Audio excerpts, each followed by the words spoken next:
Hello, ladies and gentlemen. Welcome back to the Charles in Charge Cowboys Sports Report.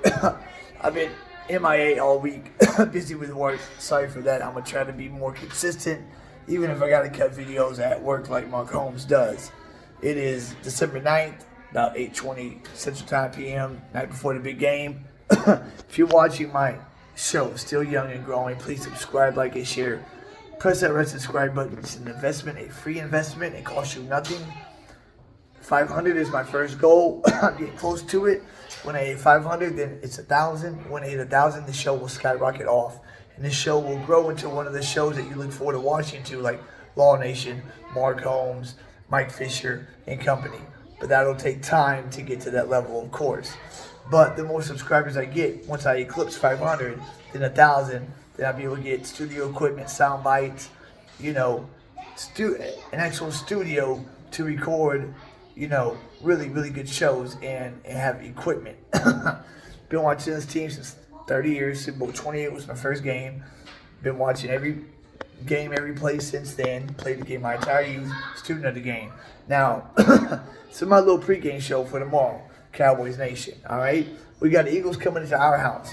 We got 14 wins in a row at home. Franchise record is 18. Back when the man in the hat was a coach. I believe that was from 79 through 81. They had shorter seasons in. That's when they won 18 in a row at home. We're going to get 15 in a row tomorrow when the Birds come to the house. Philadelphia, people are not realizing this. Eagles are suffering from attrition. Let me take a seat on these stairs real quick. I'm at my mother-in-law's birthday party, yay. After Philadelphia played Buffalo, went to overtime, they got beat up in that game. And then the following week, they play San Francisco, who's as physical as anybody. And anytime anybody plays the Niners and they give it to you, you are sore and beat up the week after. So San Fran had 10 days to prepare for Philly, as do we. So we're coming in fresh. Philly's coming in limping, and they're coming into our house. With Dak playing out of his mind. I believe I've been Prescott's biggest critic since 2019 when he rejected a contract offer after the first 3 games because he thought he had made it. But now, this season, I'm really starting to believe that he is starting to make that next step from being a good quarterback to a great quarterback, the way he is playing. I believe tomorrow will be a hard-fought game. It's a divisional game. They say divisional games are always hard-fought.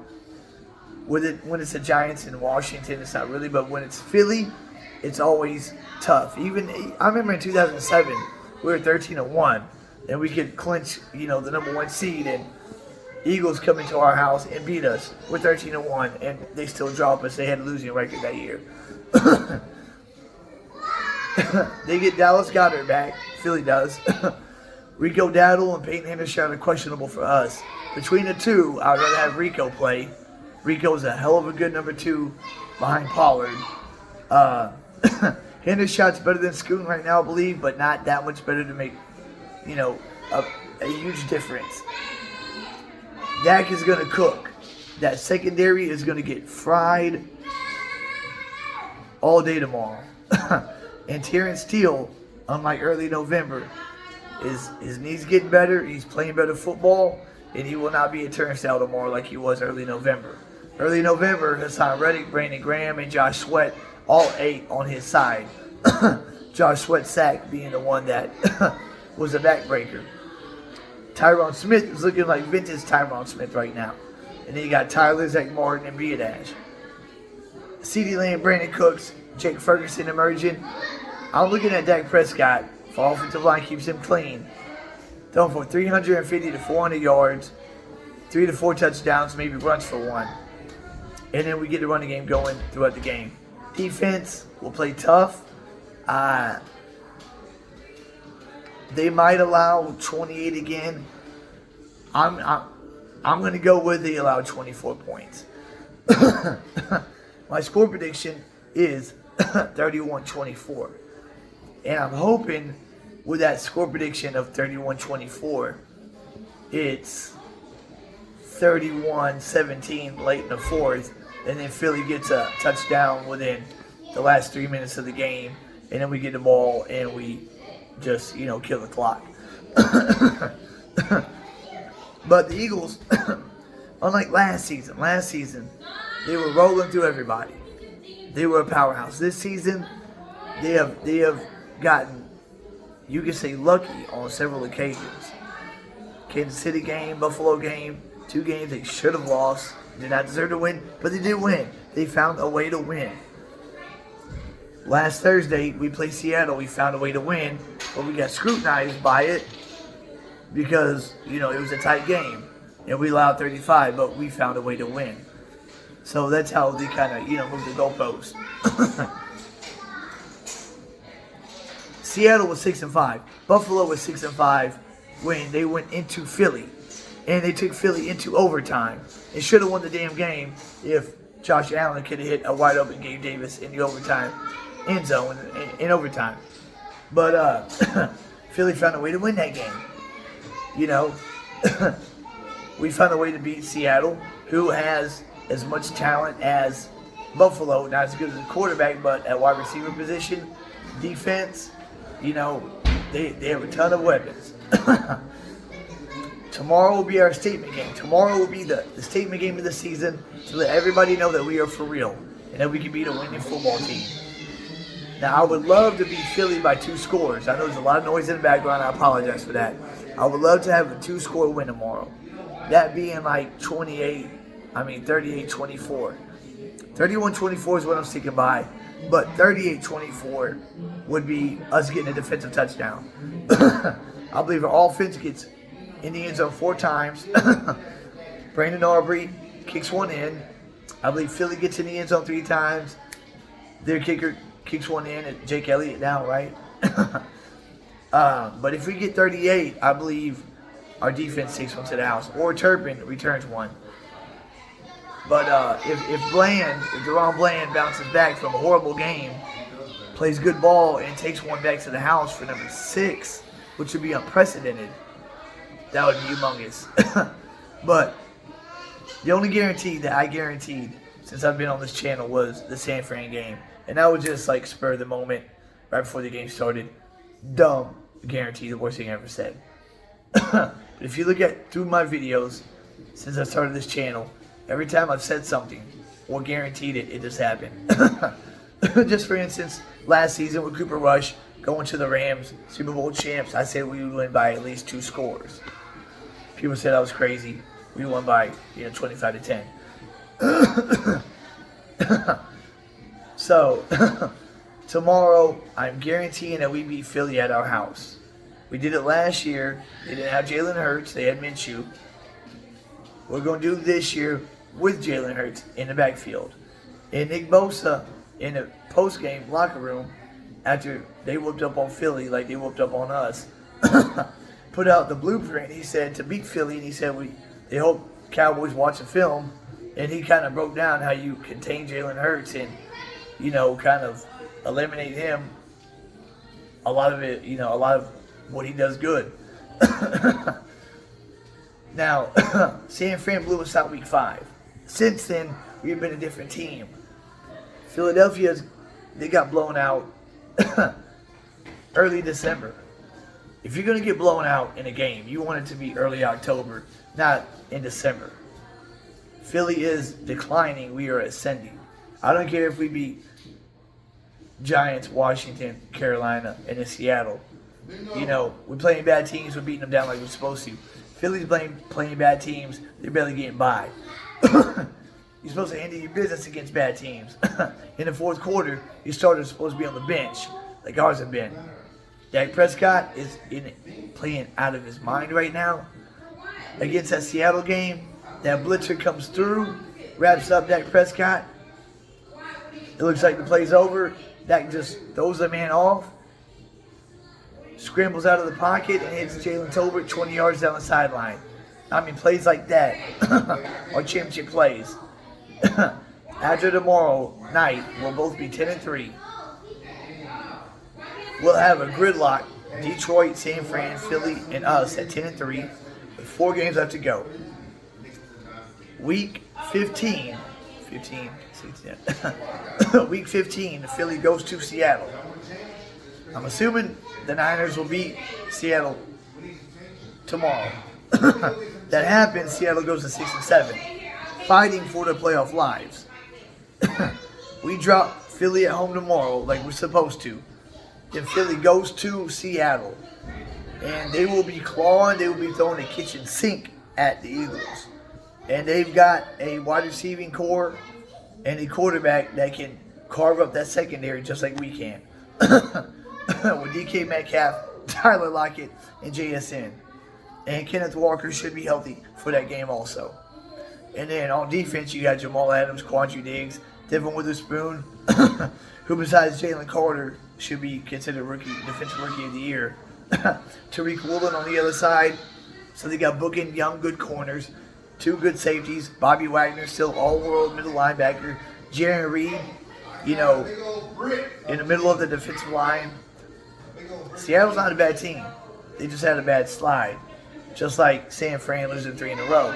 Things happen like that. Seattle will make the playoffs. Seattle and the Rams will be seed 6 and 7.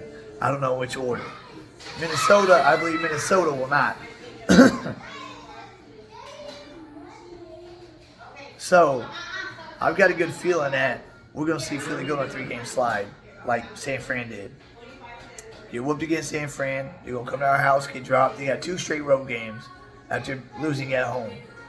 They're come to our house. They're going to get dropped. Dak has not forgot about that game against Philly in November. And he wants that W over Jalen Hurts to assert his dominance over the division. And then they're going to go on the road again. And in Seattle is a tough place to play. That 12th man is no joke. And I believe that Seattle can pull that win off. And if they do, then it's up to us to handle our business to finish it off and win the East. And that's beat Buffalo, beat Miami, beat Detroit, and beat Washington. I believe we'll do that. I believe we can win out. I believe we can go 14-3. The way that we're playing right now. All our defense needs to do is stiffen up and stop allowing a lot of points against better teams. San Fran was 42. They allowed 42 against San Fran, but that was all attrition. They were on the field 45 minutes. But other than that, against Philly, they allowed 28, against Seattle 35. Before Seattle, it was, 17, 10, and 10. If our defense stiffens up and DeRon Bland has a short memory and forgets about last Thursday night and remembers that he is a top dog when he wants to be. DK Metcalf, Tyler Lockett, they made him his pet. But on the road to greatness, you're going to have bumps and, dips in the road. Trayvon Diggs had games like that. DeRon Bland's going to bounce back against these Eagles. Whether he's covering A.J. Brown, or I'd rather him cover Devontae Smith and Gilly cover A.J. Brown, because Gilmore is more of a big physical receiver like A.J. is. And we need 11 from heaven, Micah, he ain't got to get a sack, but he just got to get constant pressure to free up other guys. And, yeah, guys, get ready for a great game tomorrow night. I'm guaranteeing a win. We're favored by 3.5, by the way. This is the second game in a row. Philly is the underdog. We're favored by 3.5. 31-24. Put that in your head. If it's 38-24, that means our defense put one in the end zone. Or Turpin took one to the house. One of the two. But we will beat Philly. Put that in 3-inch headlines on the Star Telegram, like Jimmy Johnson said when he called in when they were talking about that championship game. Put it in 3-inch headlines. Guys, put God first and foremost. He comes before everything, even this. Seek him in his righteousness, and all these other things will be added unto you. I will catch y'all before the game tomorrow, and I will catch y'all definitely after the game. But please hit that red subscribe button, guys. Help me grow. Help me hit 500. I'm like 135 away, man. Help me hit 500. When I hit 500, then 1,000 will be next. After I hit 1,000, the show will skyrocket. I'll have a call-in line for live shows. The works. I'm the real deal. Charles in Charge, Cowboys Sports Report is here and here to stay. But I can't reach these levels without my brothers and sisters that bleed blue and silver just like I do. So this is just my little quick pregame report about the biggest game of the season tomorrow. We need Terrence Steele. Three factors. Number one, Terrence Steele hold down his right tackle position and pass protection. He allowed 3 sacks against the Eagles the last meeting. He's got to play good pass pro, good pass protection. Maybe let up 1 sack, tops. That's it, no more. Not 3. Number 2, defense needs to be able to win on first down, keep Philly on 3rd and longs, and keep that pressure on Jalen. Force him into bad plays. And number 3, Dak needs to keep doing what he's doing. Carry this team on his back. If it's a holding penalty and it backs it up to a 3rd and 15, convert that 3rd and 15.